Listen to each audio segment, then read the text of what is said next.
बांग्लादेश के खिलाफ भारत की शानदार जीत। बांग्लादेश को 6 विकेट से हराया। शुभमन गिल ने शानदार शतक जड़ा। 125 गेंदों में शुभमन ने 100 रन बनाए।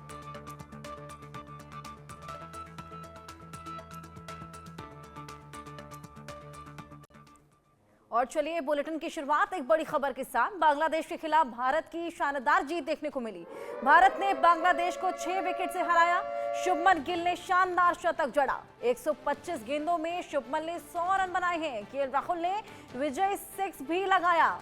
शुभमन गिल की ये शानदार पारी शतक यहां पर बनाया। 125 गेंदों में शुभमन ने 100 रन बनाए हैं। ऐसे में केएल राहुल ने भी यहां पर विजय 6 लगाया, जिसके बाद ये जीत भारत ने बांग्लादेश के खिलाफ हासिल की है।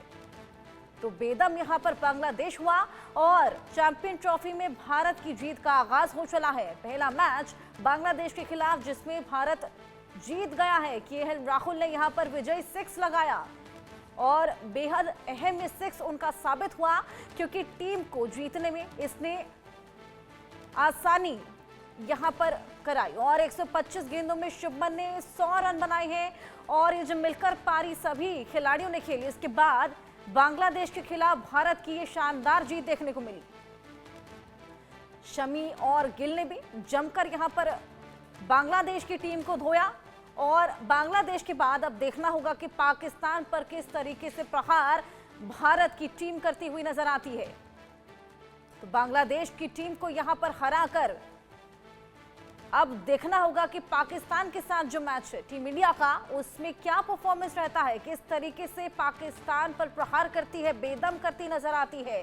चैंपियन ट्रॉफी में भारत की जीत से आगाज हो गया है।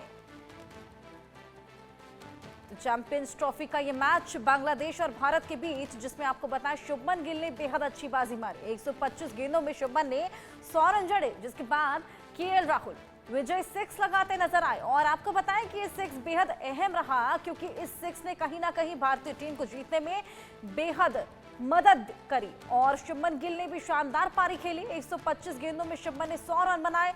धमाकेदार आगाज इंडियन टीम का रहा बांग्लादेश के खिलाफ ये पूरा मैच, और बांग्लादेश को यहां पर करारी शिकस्त दी है। मनोज जोशी जी हमारे साथ जुड़े हैं, स्पोर्ट्स एडिटर हैं। मनोज जोशी जी, यहां पर बांग्लादेश को भारतीय टीम ने करारी शिकस्त दी है और जीत के साथ आगाज किया है। यह बिल्कुल स्वाभाविक था, क्योंकि बांग्लादेश की टीम है जिसे कभी भी हम अंडर एस्टिमेट नहीं कर सकते। और ये टीम जो है कई उलटफेर करने के लिए मानी जाती है, और पिछले कुछ वर्षों में इसने बहुत उलटफेर भी किए हैं। और जिस लिहाज से, जिस तरह से अब आप एक सुखद पहलू जो रहा, 2011 के वर्ल्ड कप में भारत का पहला मैच बांग्लादेश से हुआ और भारत के हाथ में चमचमाती ट्रॉफी आई।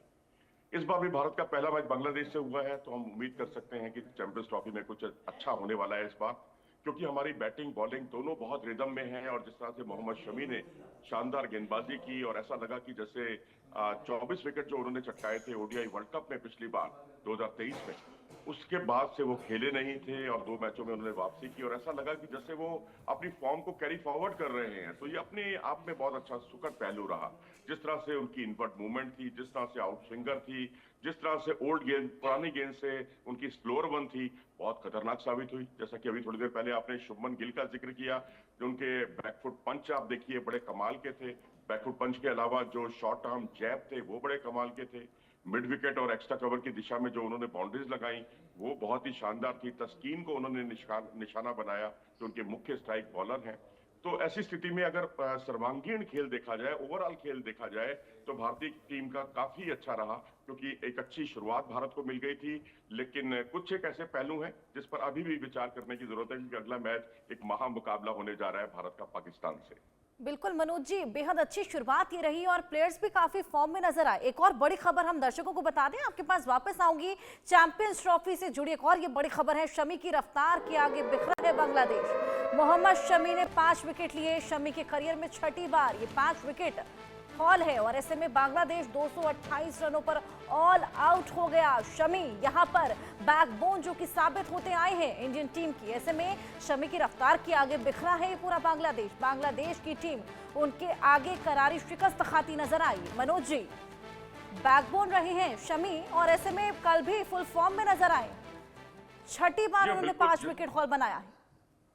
जी हाँ, 6 छठी बार बनाया और 5वीं बार जो है उन्होंने आईसीसी टूर्नामेंट में ये कमाल किया है। तो ये अपने आप में एक विलक्षण खूबी है भारत की। और मैं कहूँगा मोहम्मद शमी जिन्होंने जो शुरुआती उनके जो ओपनर थे सौम्य सरकार और उसके बाद मेहदी हसन का जो उन्होंने विकेट चटकाया था इनवर्ट मूवमेंट से, और एक सीम का जो इस्तेमाल करते हैं वो बड़ा कमाल का था। क्योंकि यहाँ दुबई में जो अच्छा सीम का इस्तेमाल करेगा, जो अच्छी रफ्तार के साथ गेंदबाजी करेगा, उसको निश्चित तौर पर लाभ मिलता है। और वही कुछ उन्होंने लाभ शुरुआती ओवरों में जुटाया। और अब आप ये देखिए कि 35 रन में 5 विकेट उनके गिर गए थे और उसमें 2 महत्वपूर्ण विकेट जो है वो शमी ने जुटाए। और इतना ही नहीं, 200 विकेट चटकाने वाले वो जो है दुनिया के सबसे फास्टेस्ट ऐसे बॉलर बन गए हैं जिन्होंने कम गेंदों पर, सबसे कम गेंदों पर 200 विकेट चटकाने का कमाल किया है। वैसे पारियों के लिहाज से मिचेल स्टार्क के बाद उनका नंबर आता है, लेकिन अगर आप नंबर ऑफ बॉल्स देखेंगे तो सबसे कम गेंदों पर 200 विकेट चटकाकर उन्होंने एक और बहुत बड़ी कामयाबी भारत के लिए जुटाई। और इतना ही नहीं, आईसीसी टूर्नामेंटों में अब तक भारत की ओर से सबसे ज्यादा विकेट चटकाने वाले बॉलर भी वो बन गए हैं। जहीर खान को उन्होंने पीछे छोड़ दिया है। तो ये भी अपने आप में मैं समझता हूं एक अपोनेंट, कोई भी अपोनेंट टीम होगी उस पर ये एक मनोवैज्ञानिक दबाव इस बात का जरूर रहता है कि इस टीम में वो शमी है जिन्होंने पिछले वर्ल्ड कप में सबसे ज्यादा विकेट चटकाए, ये वो शमी है जो फास्टेस्ट 200 विकेट लेने वाले बॉलर हैं। तो जिस तरह की उनकी रफ्तार थी, रफ्तार के साथ साथ मैं कहूंगा रफ्तार से भी ज्यादा मायने रखती है ये सब चीजें कि उनकी inward movement, variety, slower one, नई गेंद से भी करिश्मा, पुरानी गेंद से भी उतने ही असरदार। तो ये सारी चीजें उन्हें बाकी सभी गेंदबाजों से, बल्कि मैं कहूंगा दुनिया के सभी गेंदबाजों से अलग साबित करती है। और जो जसप्रीत बुमराह की कमी को उन्होंने कम से कम खलने नहीं दिया।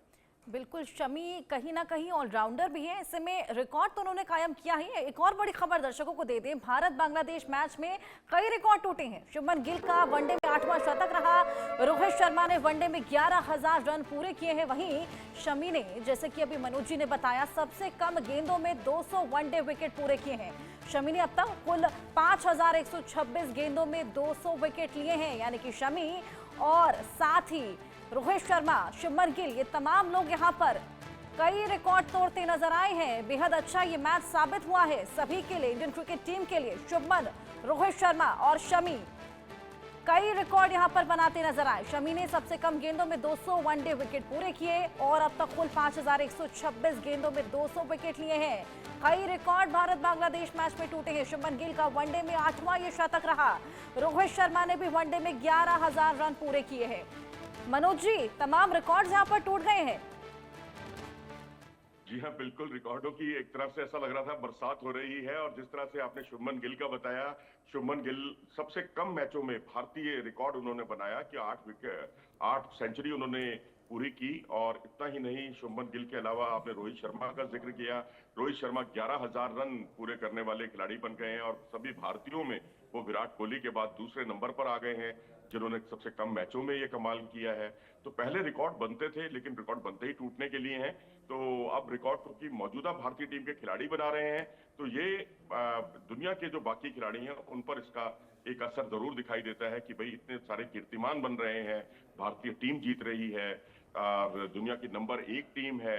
शुभमन गिल जो है दुनिया के नंबर 1 खिलाड़ी हैं आईसीसी ओडीआई रैंकिंग में। तो ये, और जसप्रीत बुमराह जो है वो टेस्ट के बेस्ट बॉलर हैं वर्ल्ड के।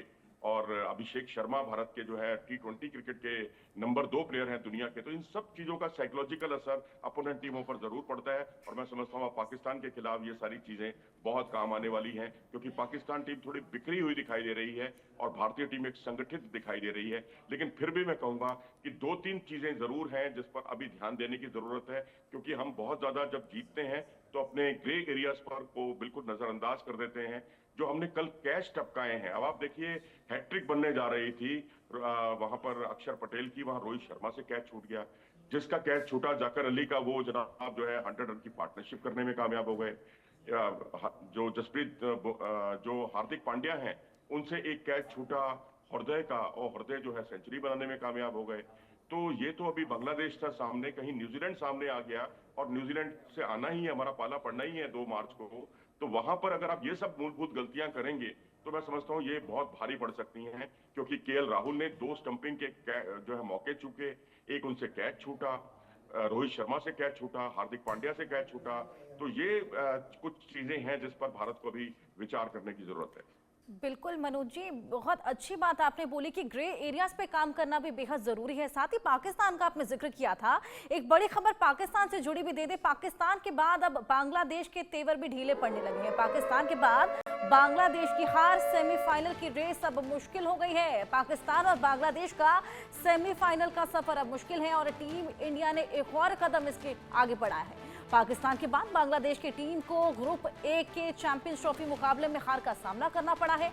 न्यूजीलैंड के बाद टीम इंडिया के भी 2 अंक अब हो चुके हैं। ऐसे में पाकिस्तान और बांग्लादेश का अब सेमीफाइनल तक का सफर काफी मुश्किल नजर आ रहा है। टीम इंडिया ने जीत के साथ ही बेहद अहम 2 अंक जुटा लिए हैं, वहीं बांग्लादेश की टीम को कुछ भी नहीं मिला। ऐसे में टीम इंडिया अब ग्रुप ए में न्यूजीलैंड के बाद दूसरे नंबर पर है और साथ ही न्यूजीलैंड की टीम ने पाकिस्तान को पहले मैच में 60 रन से हराया और उनका नेट रन रेट 1.200 का है। ऐसे में टीम इंडिया 0.408 के रन रेट के साथ दूसरे नंबर पर है और उसके बाद तीसरे नंबर पर बांग्लादेश की टीम है और फिर मेजबान पाकिस्तान की टीम सबसे नीचे है।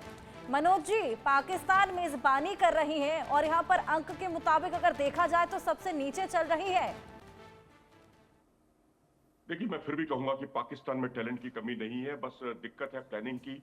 पाकिस्तान की प्लानिंग बहुत खराब है और जो सिलेक्टर्स ने जो टीम चुनकर दी है, जो खिलाड़ी 2024 में खेले ही नहीं, उन सब खिलाड़ियों को आपने, उसमें 3-4 खिलाड़ियों को आपने टीम में शामिल कर लिया। जो आपकी स्कीम ऑफ थिंग्स में थे, उनको आपने जो है बिल्कुल उठा के बाहर कर दिया। तो ये कुछ परेशानियां हैं पाकिस्तान टीम के साथ, लेकिन अनप्रेडिक्टेबल टीम है, ये हमें नहीं भूलना चाहिए। अभी साउथ अफ्रीका के खिलाफ जो ट्राई सीरीज का एक मैच था, लीग मैच, जिसमें साउथ अफ्रीका ने 350 रन बनाए और वहां 260 रन की कप्तान और उप कप्तान ने भागीदारी करके जो है 350 रनों का पहाड़ जो है वो लांघ दिया। तो इसलिए हालांकि मैं मानता हूं कि इस तरह के जो अपसेट्स हैं या इस तरह की जो अद्भुत चीजें हैं वो कभी कभी होती हैं, बहुत कम होती हैं, लेकिन कभी आप इसको अंडर एस्टिमेट नहीं कर सकते, क्योंकि जो उनकी फ्रंट लाइन जो बॉलिंग है कागजों पर बहुत अच्छी है, परफॉर्म नहीं कर पा रही। लेकिन किसी दिन उसने परफॉर्म किया, जैसे कि पल्लिकल में किया था उन्होंने। पल्लिकले में जो एशिया कप का मुकाबला हुआ था, जिसमें भारत के उन्होंने तो 3-4 विकेट जो है बहुत जल्दी चटका लिए थे। तो मैं समझता हूँ थोड़ा सावधान तो हमें रहना ही पड़ेगा, क्योंकि अब यहाँ पर कई एक सवाल भी खड़े होते हैं। एक सवाल तो मैंने अभी आपका उठाया ग्रे एरियाज वाला, जिसमें हमारे जो कैच हमने जो टपकाए हैं, फील्डिंग जो हमारी बड़ी खराब रही है। दूसरी बड़ी बात यह है कि हम यहाँ 5 स्पिनरों के साथ गए हैं, 3 स्पिनर हमने प्लेइंग 11 में खिलाए। अब आप देखिए पिछला मैच जो बांग्लादेश से हुआ, उसमें हमने 3 स्पिनर जो है 28 ओवर उन्होंने कुल मिलाकर किए हैं। 28 ओवरों में से 1 ओवर में ही हमें विकेट मिले हैं 2 अक्षर पटेल के।